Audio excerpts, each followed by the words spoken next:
The Galactic Council had gathered again, as they always did every 100 years.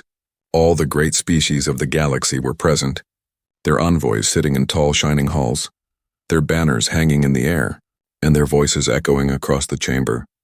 It was the same as it had been for centuries, and yet one chair was always empty. The chair of Earth every other world had sent leaders, admirals and thinkers, but Earth never came. The humans had been invited again and again, but they always sent no answer. Some said Earth did not even read the messages. Some said humans were too proud. Others said they were too weak.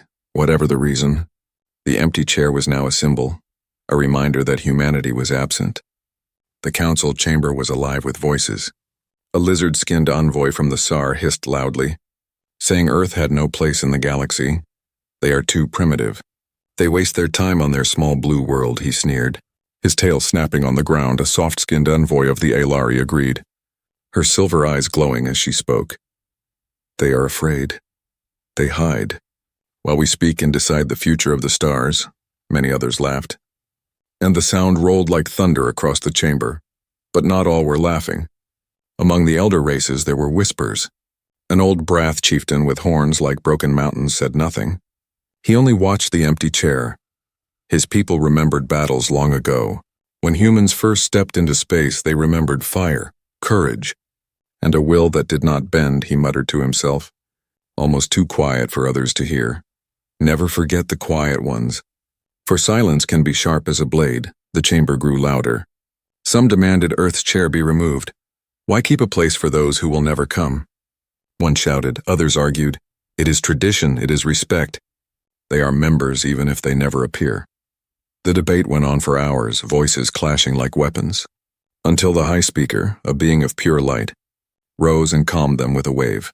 Earth has chosen its path, the speaker said, and we will continue without them. Still, unease spread, whispers ran through the smaller races. What if Earth's silence was not weakness but something else? What if they were waiting for a reason? The thought made some nervous, but they pushed it away. For no one truly feared the absent humans. Far from the chamber, in the shadow of deep space, strange things were being noticed. Merchant fleets passing near Sol reported odd readings.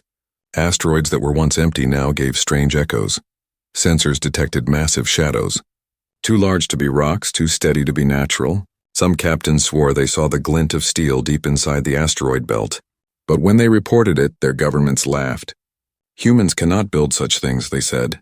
Their shipyards are too small. Their industry too weak. The reports were buried, and the warnings forgotten, yet the truth was not gone. Hidden moons had been hollowed. Silent stations worked day and night without sending signals.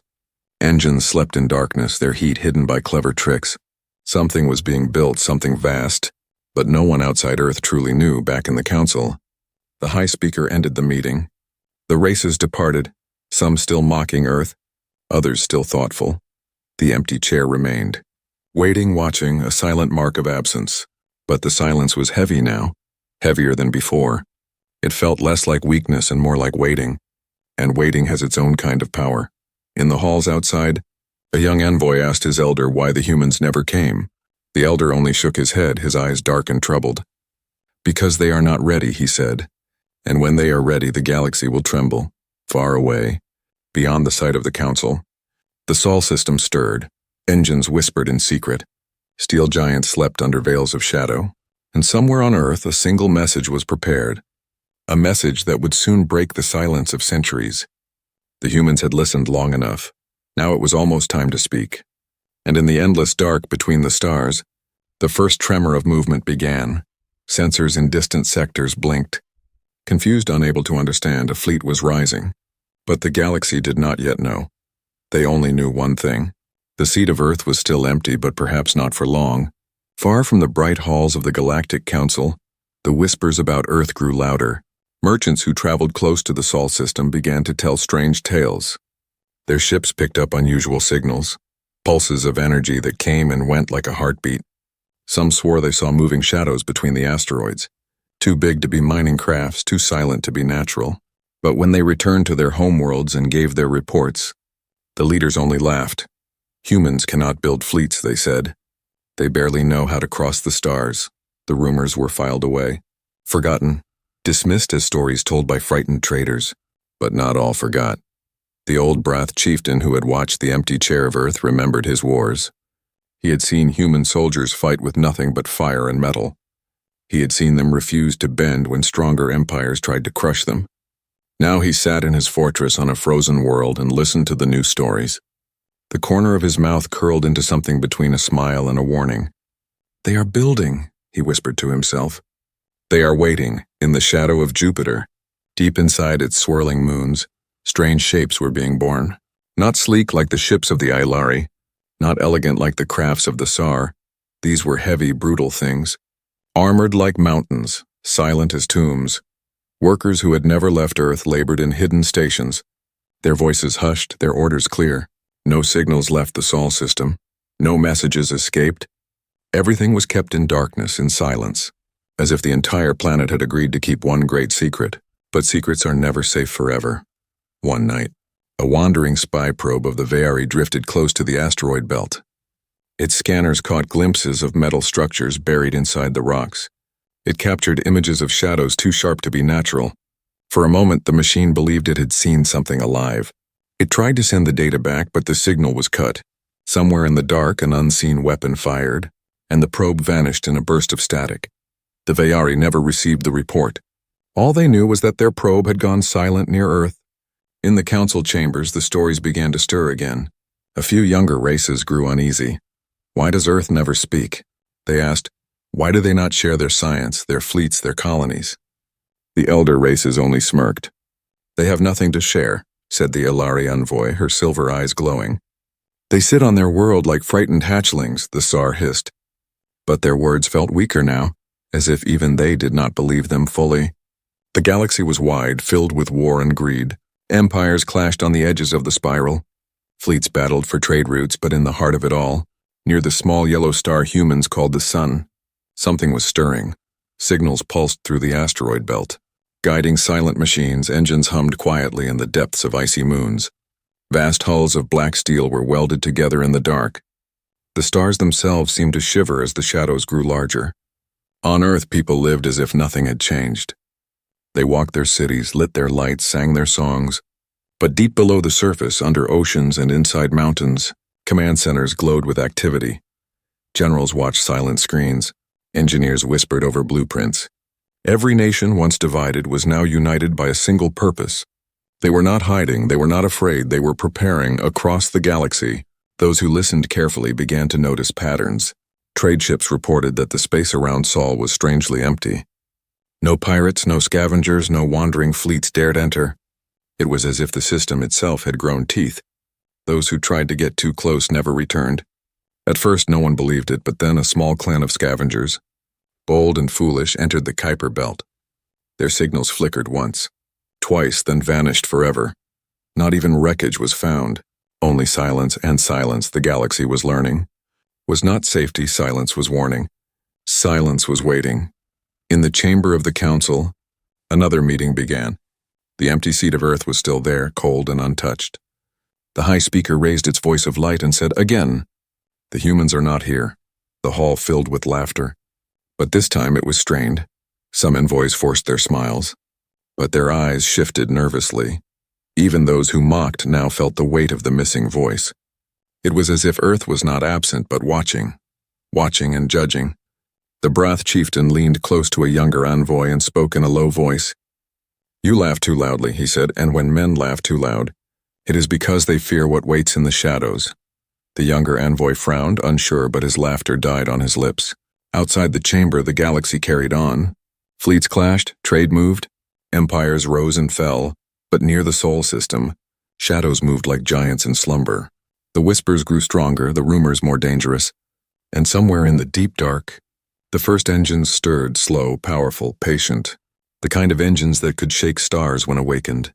The galaxy thought Earth was silent because it was weak.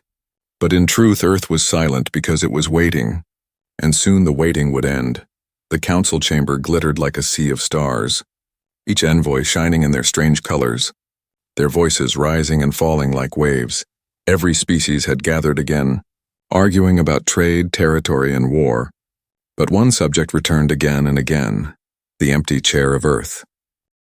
It sat at the edge of the great circle, untouched, polished, always waiting. For centuries it had been a quiet insult, a reminder that the humans never answered the call. The Aelari envoy rose, her silver eyes glowing in the dim light. "Remove it," she said, her voice soft but sharp. "Their silence is mockery. They refuse to honor us with their presence." The Tsar envoy hissed his agreement, his scales flashing green. "They hide on their tiny blue world. Afraid of the galaxy," he spat. "They are nothing. Remove their seat and end this shame." The chamber filled with nods and mutters. For a moment it seemed Earth would finally be erased, its place forgotten, but then the light above the chamber flickered. Not the normal glow of the high speaker, but something colder, stronger. The envoys turned their heads, confused. A ripple passed across the chamber's air, and a single figure stepped into the circle. It was human. Gasps filled the hall, voices clashed, banners flickered. Some thought it was impossible. Some shouted for guards. Others simply stared in disbelief. The figure was tall but plain, dressed in dark fabric without jewels or armor. No crown, no crest, only a simple emblem on his chest. The blue and green of Earth, his eyes were calm, steady, but there was a weight in them that made even the proudest envoy fall silent. The high speaker of light trembled. "You? Who are you?" it asked, its voice uncertain for the first time in memory. The man did not bow, did not kneel. He spoke in simple words, words every translator could carry without mistake. "My name does not matter," he said. "I am the voice of Earth." The chamber erupted. Some shouted that it was a trick. Some demanded proof, others hissed in anger. But the human raised his hand and the sound fell away like dust. "You ask why we never came," he said, his voice echoing against the tall walls.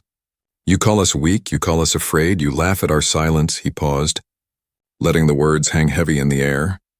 "And yet all this time, we were listening." The envoy shifted uneasily. The Aelari envoy narrowed her glowing eyes. "Listening? To what?" she demanded, her voice sharp. The human turned his gaze toward her. "Calm and cold to you," he said simply. "To all of you." He raised his hand, and images shimmered in the air. Recordings of council meetings across centuries, words spoken in arrogance and laughter, words mocking Earth, every insult, every dismissal, every whisper of primitive or coward, all of it stored. All of it remembered. The chamber fell into silence. For the first time, the envoys felt small under the steady eyes of a human. The Tsar envoy hissed in anger, his scales turning dark. "Then why come now? Why break your silence now?" he demanded. The human's lips curved into the faintest of smiles. "Because we are ready," he said. "Ready for what?" the high speaker asked, its glowing form flickering with unease. The human's voice dropped low, heavy as stone. "Ready to march?" The chamber filled with whispers. "To march? Against who? Against what?" The human looked around at them all, his eyes calm but unyielding. "We do not come here to beg for a seat," he said. "We do not come here to ask for your respect." He stepped closer to the circle, his shadow stretching long across the polished floor. "We come here to tell you, the time of silence is over," the Aelari envoy sneered, though her voice trembled. "And what do you have? One envoy? One small world?" The human looked at her, and for a moment his calm cracked into steel. He raised his hand again, and the chamber's great screens lit up. Every long-range sensor in the galaxy was already reporting it. The skies near the Sol border were alive with movement. At first, the images looked like shadows, distant and vague, but then the shadows grew. Row upon row of colossal shapes, they moved with rhythm. Slow but unstoppable, they were not sleek. They were not graceful. They were heavy, armored, terrible. Steel behemoths marching through the void. The chamber gasped as one. Some envoys cried out, some recoiled in fear. Others stared in disbelief. No one laughed now. The human's voice cut through the panic. "You thought silence was weakness," he said, his words steady as iron. "But silence was preparation." He pointed toward the screens, where the endless fleet rolled forward like a tide of iron mountains. "This is Earth's answer," he said. "This is the march of the steel behemoths." The chamber fell into stunned quiet. The high speaker flickered, unable to find words. The human stood alone in the circle, calm, unshaken, and though he carried no weapon, his presence was heavier than any blade. He looked at the galaxy's proudest races, and for the first time they felt small. "Watch the skies," he said softly, his words echoing like thunder. "Watch and remember." Then, Without another word, he stepped back. The image of the fleet still burned across every screen. Steel titans rising from the shadows, endless, unstoppable. The Council had laughed at Earth for centuries, but no one laughed now. The silence had ended, the march had begun. The void beyond saw lit with fire. Though no sun had flared, no star had died. Instead, it was the march of engines, deep and slow. Shaking the fabric of the dark, the first of Earth's warships emerged. Each one like a drifting mountain, armored in steel thicker than most worlds could even forge. They came not in dozens, not in hundreds, but in waves. Rolling forward with grim patience, the Titaness led the march. Its shadow so vast it blocked entire constellations from view. Its hull was black iron, scarred with marks of construction but glowing faintly with power deep inside. No curve softened its edges, no delicate wings or slender spires decorated its frame. It was a fortress given engines, a continent that had grown claws. Where other species built ships like birds or insects, Earth had built predators of stone. Behind Titanus came the Colossus, the Iron Dawn, the Hercules, each bristling with turrets and cannons. Rows of launch bays opened like mouths of beasts glowing faint red. Waiting to release swarms of smaller craft, the fleet moved in perfect rhythm, formation so tight that it looked carved into the stars themselves. There was no signal broadcast, no call of warning, no song of triumph, only silence, and the heavy beat of engines carrying forward the will of Earth. The galaxy's sensors could not hide what they saw. Every council world received the images, fleets of steel cutting through the dark like an unstoppable tide. In hidden chambers, admirals of ancient empires stared in disbelief. They had mocked humans as backward, yet here were ships larger than any they had built. Weapons bristled from their sides, cannons so vast they could crack moons. Missiles slept in chambers the size of cities. Waiting to be unleashed, panic spread like wildfire. The Vayari gathered their fleets, whispering that humans had allied with some forgotten god. The Alari's silver-eyed queen ordered her scientists to scan again and again, convinced it was an illusion, but each scan came back the same. Steel, engines, power, all real, all moving. The council chamber shook with voices. They hid this. One shouted, "They cannot have built so many, not without help." Another cried, but the human envoy only stood in silence, his eyes calm as if he had expected their disbelief. Finally, the breath chieftain rose, his horns like broken mountains, his voice deep as thunder. "It is no illusion," he said. "I have fought them long ago when they were still climbing to the stars." He looked around at the frightened faces. They are builders of war. They forge weapons from their own fear, and they never stop once they begin.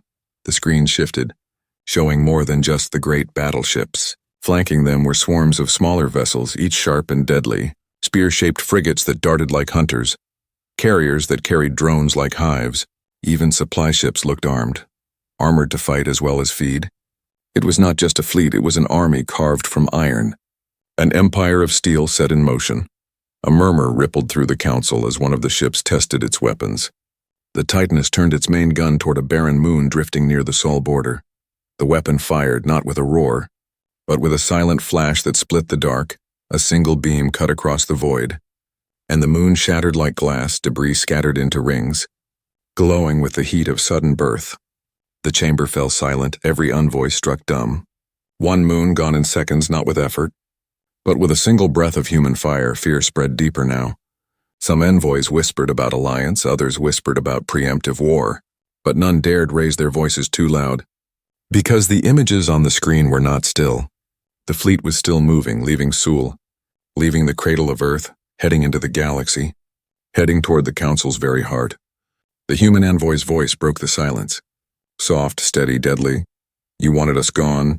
You thought us weak," he said, his eyes sweeping across the chamber. "But weakness does not build steel, and silence does not last forever." He pointed toward the endless march of ships. "This is not conquest," he said. "This is remembrance." The envoys stared, confused, trembling. "Remembrance?" one asked, her voice shaking. The human nodded, his expression unreadable. "Remembrance of what nearly destroyed us. Long ago when we fought ourselves," he said. "We swore never to make that mistake again. So we built guardians, and now we march. Not to rule, but to remind you that Earth is here. And Earth does not kneel." The chamber erupted again, but this time not in laughter. It was chaos, fear, anger, panic, the sound of empires realizing the balance of power had shifted forever. Some fled the chamber, some shouted for defense, some simply sat in silence, unable to speak. But no one could ignore the images on the screens. Steel mountains with engines moving like gods through the stars. The march of the steel behemoths had begun, and nothing would stop it. The envoy gave no bow, no farewell. He simply turned and left, leaving the council in its storm of fear. Above them, the great screen still burned, row upon row of warships pushing into the galaxy. And in the hearts of every envoy, one truth had rooted itself. The humans had been silent, yes, but silence was only the breath before the storm. Now the storm was here, and it carried the weight of steel. Fear spread through the galaxy like fire in dry grass. Every world that had once mocked the empty chair of Earth now spoke of nothing else. The council's great hall, once a place of debate and pride, had become a chamber of panic. The images of the steel behemoths haunted every envoy.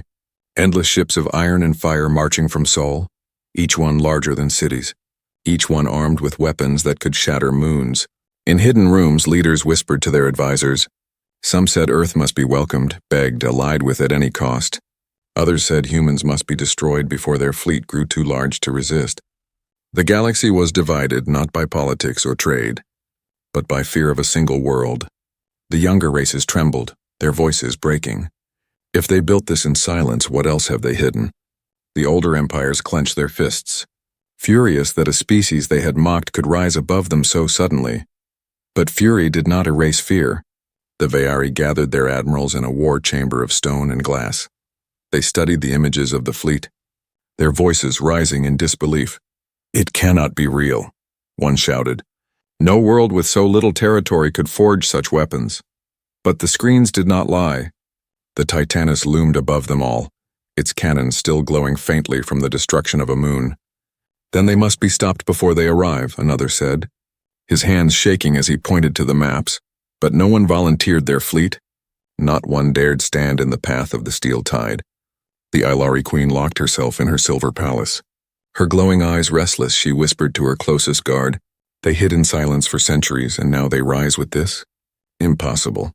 But even she knew the truth. Her fleets, delicate and sleek, would shatter against such monsters. For the first time in her long life, she felt the cold weight of doubt. Among the smaller races, panic was worse. Some fled their systems entirely, believing the human fleet would devour them next. Others sent desperate signals toward Earth, begging for mercy, begging for alliance, but no answer came. The humans spoke no further. Only their ships spoke, with the steady hum of engines, with the rhythm of marching through the stars. Inside the council chamber, arguments grew violent. One envoy shouted for surrender, another shouted for attack. The Brath chieftain silenced them all with a roar, his horns casting long shadows in the light. "You fools," he growled. "You think humans are conquerors, but you do not understand. They build these ships not because they crave your stars, but because they fear themselves."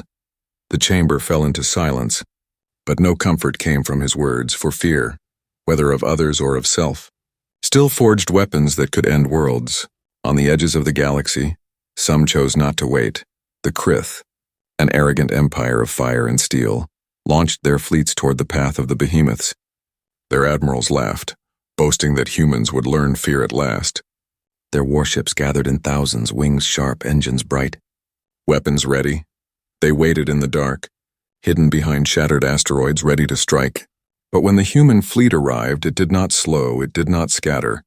It did not hesitate. The steel behemoths moved as one, their hulls glowing faintly as power surged through them. The Krith fired first, torrents of missiles and beams filling the void.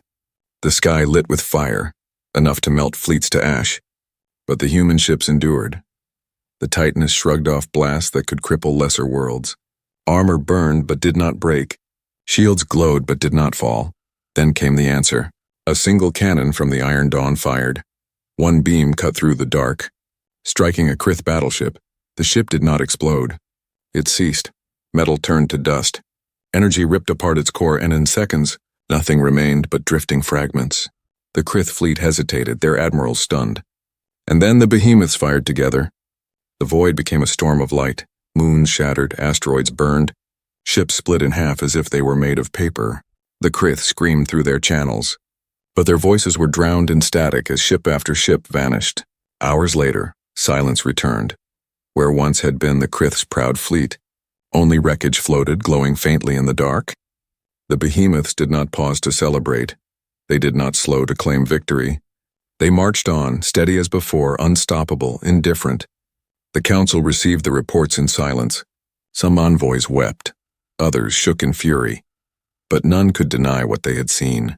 The humans had crushed an empire in a single battle, and they had done it without breaking formation, without speaking a single word. They were not conquerors, they were executioners. Cold, patient, merciless. The human envoy returned only once more to the council that day. He stood in the circle, his face calm, his eyes unreadable. "You have seen," he said softly. "You have seen what silence can build." He let his words linger. Let them settle like weight on the chest of every envoy. "We march not to destroy, but to remind," he continued. "To remind you that Earth stands and Earth does not kneel." Then he left again. No answer to the desperate pleas of alliance. No reply to the cries of fear. Only silence remained. Silence and the steady march of engines shaking the stars. The galaxy had mocked the empty chair of Earth. Now they feared it, and in their fear they began to wonder one question. If this was only Earth's first fleet, what else waited in the shadows of Sol? Long before the steel behemoths rose from Sol, Earth had known war. Not the small wars of border skirmishes or trade disputes that the Council spoke of, but wars that burned continents, wars that turned cities into dust, wars that nearly ended humanity itself. The galaxy did not know this story. They saw Earth as quiet, primitive, absent. But in silence, humans carried scars deeper than any empire could imagine, scars that shaped the very steel of their fleet. In the archives hidden beneath mountains, the history was preserved. Generals and admirals who now commanded the behemoths had studied those records with grim eyes. They saw footage of skies filled with fire, of weapons that could end millions in a heartbeat. They saw oceans poisoned, fields burned, and towers crumbling to ash. They saw the faces of children born into a world of ruin, and they swore as one people that it would never happen again. That vow was the beginning of the Steel March. Not a march of conquest, but a march of guardianship. The humans understood something the Council did not. That peace without strength was an illusion, and strength without memory was a danger. So they built the behemoths not to claim stars, but to hold them, not to rule others, but to prevent their own destruction. Each ship was more than metal and weapons. Each was a memory, a monument forged from the fear of repeating old sins. The Titanic bore within its core the names of every city lost in the last Great War. The Iron Dawn carried on its walls the oath of soldiers who had fought brother against brother. The Hercules held in its archives the voices of survivors, promising to build something stronger from the ashes. Every ship was history turned into steel. Every engine carried the weight of the dead. Every cannon fired not with pride, but with remembrance. The galaxy, watching from afar, did not understand. They thought humans were building to conquer, to dominate. But they did not see the shadows of Earth's past that moved with every ship. They did not hear the whispers of history echoing through the halls of steel. Inside the Council, fear deepened as more reports arrived. The Krith Empire had been destroyed. One of the proudest fleets in the galaxy had vanished in hours. The survivors who crawled from broken ships told stories of weapons they could not defend against, of armor that did not break, of engines that did not falter. The Council argued again. Some shouted, "They are monsters. They will destroy us all," others whispered. "They are protectors. We must stand beside them." But none could speak with certainty. The human envoy returned once more, his voice calm, his face heavy with memory. "You see us as conquerors," he said, "but you do not know what we conquered first." He lifted a hand and the screens filled with images, not of the behemoths but of Earth's past. The Council gasped as they saw cities burning, seas boiling, skies black with fire. They saw humans killing humans, weapons unleashed without mercy. They saw children crying in the ruins of broken nations. And they understood at last that humanity's silence had not been arrogance. It had been mourning. For centuries, the envoy said, his voice steady. We remembered. We remembered what we nearly became. We remembered how close we came to ending ourselves. And we swore, never again. The chamber was silent. Even the proud Aelari queen lowered her glowing eyes. Even the cruel Sar hissed no insult. For what they saw was not weakness, but survival, not pride, but scars. The envoy's gaze swept across them all. These ships, he said, are not weapons of conquest, they are guardians. Guardians forged from the ashes of our own mistakes. We march not to rule you, but to remind you that silence can hold strength and scars can hold wisdom. Yet even as he spoke, some envoys trembled because they understood another truth. Ships built as guardians could still destroy, and a fleet forged in fear could still turn that fear outward. The Broth chieftain rose, his deep voice rolling like thunder. They are not weak, he said. They are not hiding, they are survivors. And survivors are always the most dangerous. His words hung heavy in the air. Not as a warning, but as a prophecy, beyond the council. The march of the Behemoths did not stop. Through empty systems they passed, their shadows swallowing suns. Some worlds watched in awe, some in terror, but none dared to block their path. Children on distant planets pointed at the skies, whispering about the giants of steel. Merchants fled from trade routes, unwilling to cross the tide of iron, and still the fleet marched. Steady, unbroken, patient, on Earth, the people watched through vast screens. They cheered not with arrogance but with relief, for they knew these ships were not just their weapons. They were their guardians, their protectors, their promise, the promise that humanity would never again fall into its own fire. Yet in the dark corners of the galaxy, plots began to form. Empires whispered in secret. If they built this once, they may build again and again. If they do not conquer us, their children will. We cannot allow Earth to rise higher. The seeds of fear twisted into the seeds of war. The humans knew this. They knew the galaxy would not trust them. But they did not build trust. They built remembrance, and remembrance had teeth. The envoy's final words that day echoed through the chamber like a wound that would never heal. We were silent because we remembered, and we built because we feared. Now you have seen what fear can forge, and you will not forget. The screens went dark, the envoy vanished, but the council could not erase the images of burning Earth, nor could they erase the shadows of steel moving closer each day. The steel behemoths were more than ships. They were memory given form, and the galaxy had no answer for memory armed with cannons. The galaxy had seen the power of the steel behemoths, and still it could not accept them. The Krith Empire had been reduced to ruins, their proud fleets erased in a single clash. The council had heard Earth's envoy speak of remembrance and scars, of guardians and vows, yet the weight of fear twisted every word. Fear has no ears, it hears only its own heartbeat. And so the galaxy whispered of betrayal, of preemptive war, of destroying Earth before the march of iron swallowed the stars.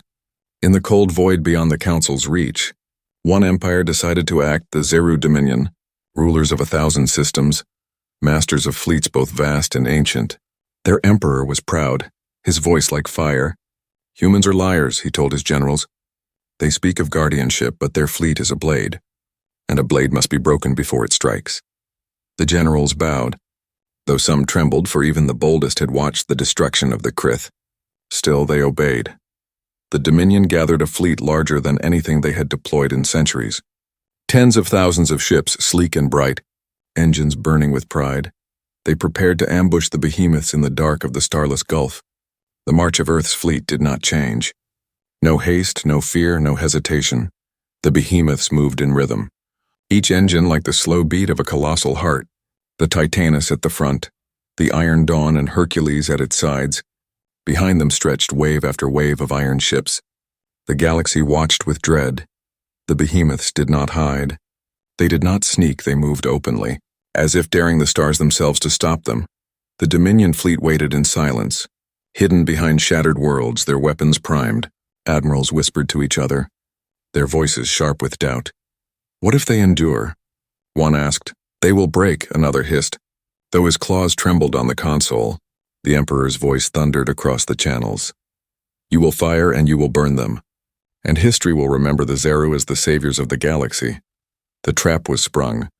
Tens of thousands of Dominion ships ignited the void. Missiles streaked like falling stars. Beams split the dark into rivers of fire. The galaxy lit brighter than a sunrise. The behemoths were drowned in a storm of destruction. For a heartbeat, it seemed even mountains of steel could not endure. But then the storm cleared and the behemoths were still there. Smoke drifted from their armor. Shields glowed faintly. But their march had not faltered. The Titanus turned its colossal guns. Slow, deliberate, the Dominion fleet hesitated, terror crawling through their ranks. And then the first human volley fired. The void screamed with thunder. Cannons spat fire that split ships in half. Beams burned through squadrons as if they were dust. Where Dominion ships had been, only wreckage now drifted. Glowing red, the Behemoths advanced, each shot precise, each movement calm. They did not rush, they did not roar, they crushed. The Dominion's admirals panicked, shouting orders that clashed and tangled. "Fall back," one cried. "Flank them," shouted another. But there was no flanking Iron Mountains. Every approach was met with fire, every retreat hunted down. The Dominion's thousands became hundreds, then fewer still. The Emperor's voice screamed through the channels, desperate now. "Fight! Fight, you cowards!" But even his command could not stop the fear. The proud fleet broke, scattering like insects before a storm. And still the Behemoths marched. They did not chase fleeing ships. They did not waste fire on cowards. They moved forward, leaving behind a graveyard of Dominion wrecks. The message was clear. Earth had no need to pursue. Earth only needed to endure, and endurance was its sharpest blade. News of the battle reached the council. The chamber was silent, envoys pale and trembling. First the Krith, now the Zeru. Two great powers broken. Two empires crushed. Not in long wars, but in single encounters. The balance of the galaxy had shattered. No longer was Earth a shadow at the edge. Earth was the storm at the center. Some envoys wept. Others shouted for peace. Some called Earth a savior. Others a curse. But all understood one truth. The galaxy would never be the same. The human envoy returned once more, his face calm, his words simple. "You sent fleets against us," he said, "and they fell." He looked across the chamber, his gaze heavy. "We did not come to destroy you, but you chose destruction, and now you see. We do not fall." The Elari Queen rose, her silver eyes trembling. "What are you?" she asked, her voice barely more than a whisper. The envoy's reply was soft, steady. "We are what fear made us. We are what memory forged. We are humanity, and we do not kneel." The chamber shook with silence, for silence was all that remained when truth had been spoken.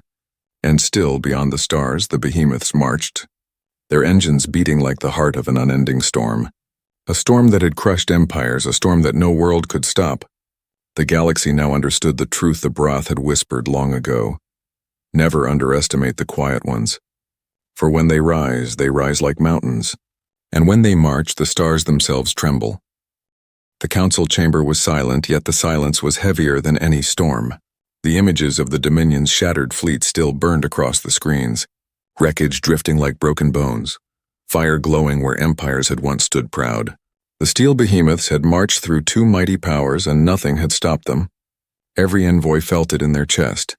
The galaxy was no longer theirs to shape. It now belonged to the silent world that had waited. The high speaker's light flickered uncertainly. "We must decide," it said, though its voice trembled. "Do we fight them? Do we beg for peace? Do we kneel?" The chamber erupted, voices crashing like waves. Some envoys shouted, "Alliance! Earth will protect us." Others cried, "War! If we unite, we can still crush them." But even the ones calling for war knew their words were hollow. They had seen the fate of the Krith. They had seen the fate of the Dominion. Unity could not erase fear. The Broth chieftain rose, his horns casting long shadows. "You speak of kneeling, but you do not understand. Humans do not march to rule, they march to remind." His voice rumbled through the chamber. "They are not conquerors, they are survivors. And survivors are the most dangerous of all." The Aelari Queen stood, her silver eyes glowing but shaken. "If they are not conquerors, then what are they?" she asked. The chamber stilled, as if waiting for an answer no one could give. And then the air rippled, and the human envoy stepped once more into the circle. He came without escort, without guards, without fear. The simple emblem of Earth glowed faintly on his chest. He looked at them all, the proud, the trembling, the broken, and his calm eyes silenced every voice. "You ask what we are," he said softly. "We are what you always feared and never believed. We are what silence becomes when it remembers we are humanity. And we do not kneel." The words struck harder than weapons. Some envoys lowered their heads, others clenched their fists, but none dared speak against him. The envoy raised his hand, and the screens behind him lit again. The Behemoths stretched across the stars, endless, unstoppable, and yet behind them more shadows moved. Larger shapes, half-built. Hidden in the Sol system, the galaxy gasped. If this was Earth's first fleet, what were these? The envoy's voice carried across the chamber. calm but heavy as stone. You have seen the march, but know this. What you see is only the beginning. We built one fleet and we can build more. We do not seek to conquer. But if you force our hand, the galaxy will learn what silence truly hides. Panic rippled through the chamber. Some envoys shouted for surrender. Others begged for alliance. The High Speaker's light flared desperately. "What do you want from us?" it asked. The envoy's expression did not change. "Nothing," he said. "We want nothing from you but remembrance. Remember that Earth stands. Remember that Earth endures. And remember what happens when you mistake silence for weakness." The chamber froze. The words were not threat, not promise. They were truth, heavy and immovable. The Brath chieftain bowed his head. "It is done," he rumbled. "The galaxy belongs to them now, whether they want it or not." The Alari Queen lowered her glowing eyes, whispering, "They were never gone. They were always waiting." The human envoy turned and walked away. No farewell, no salute, no demand, only silence.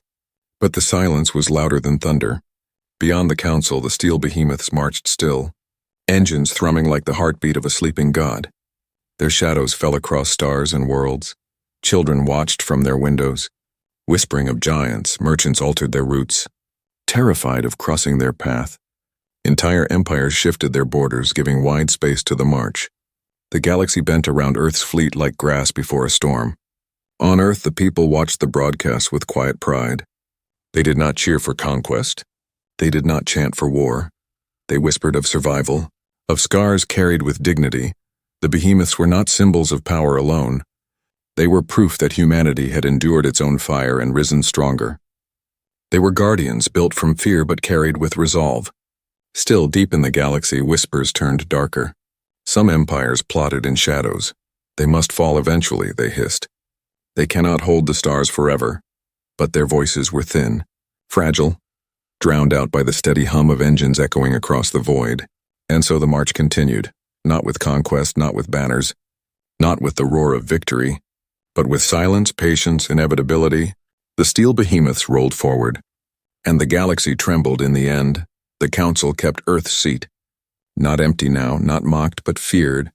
Every envoy who entered that chamber looked upon it with unease, for they knew one day the envoy of Earth might sit again, and when he did, no voice would dare rise against him far away. The human envoy stood on the bridge of the Titanus. The stars stretched before him, endless and waiting.